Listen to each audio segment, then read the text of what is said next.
Hey everyone, in today's video I'm going to show you how we made our pluck in our original Are You Ready? It kind of has that Tiesto, Dillon Francis type feel for it, but here's how it sounds.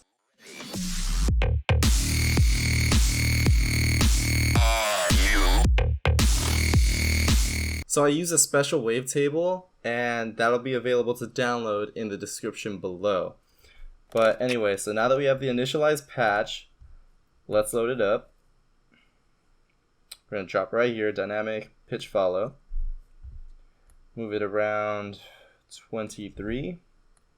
Drag this down to about, I'd say 480. And what this is doing is giving it that pluck sound. Imagine this is the volume. It's going to hit and then just drop. So right now, if you see down here, I'm playing in C0. And the note I was hitting in this track is D sharp. So right now it sounds really weak. It's almost hard to imagine that this is the sound, but just push through it. Let's actually go back to the oscillator. Let's go to the filter. We're going to do MG low 18. Drag this, put it over here. If you're getting this double looking thing right here, I don't know how to describe that. Hit Alt Shift click. That'll make you go one-sided. And then now it's going to give it more of a pluck sound. Still not quite what we're going for. In the effects, we're going to go turn the hyper down, size down, bring the mix at around 57. Distortion, I used hard clip. I brought the drive all the way up. Then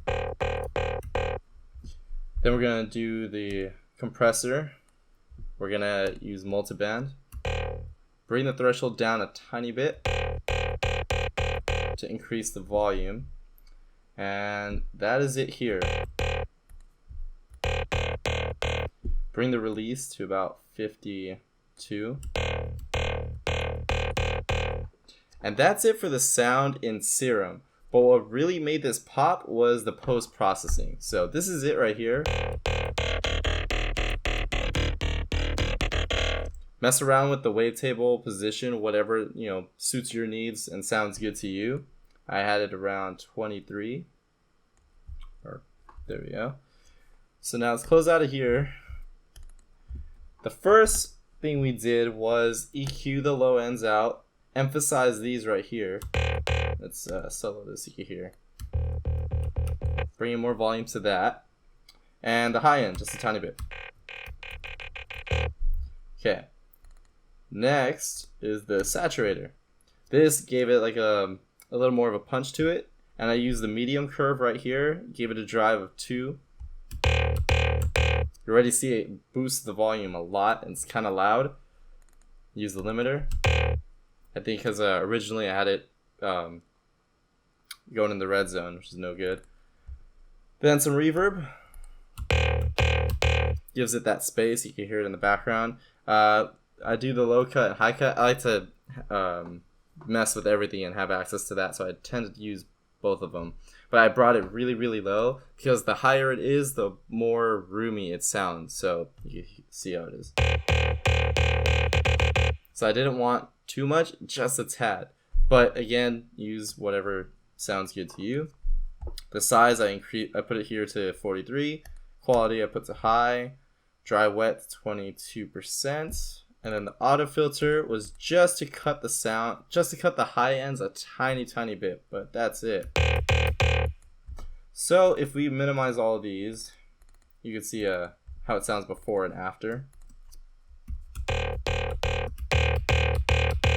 Definitely has more power to it, more space. It just gives it a lot more character.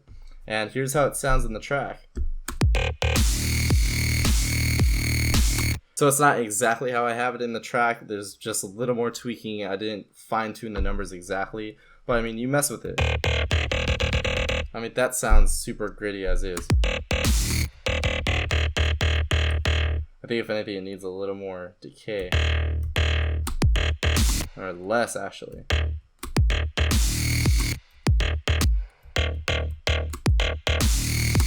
And at that point, you just fine tune it to whatever suits your track. But other than that, that's basically how we made that sound. If you enjoyed this tutorial, found it helpful in any way, please give a like, subscribe, and stay on the lookout for our new track coming out soon. Anyway, thank you all for watching. Catch you later.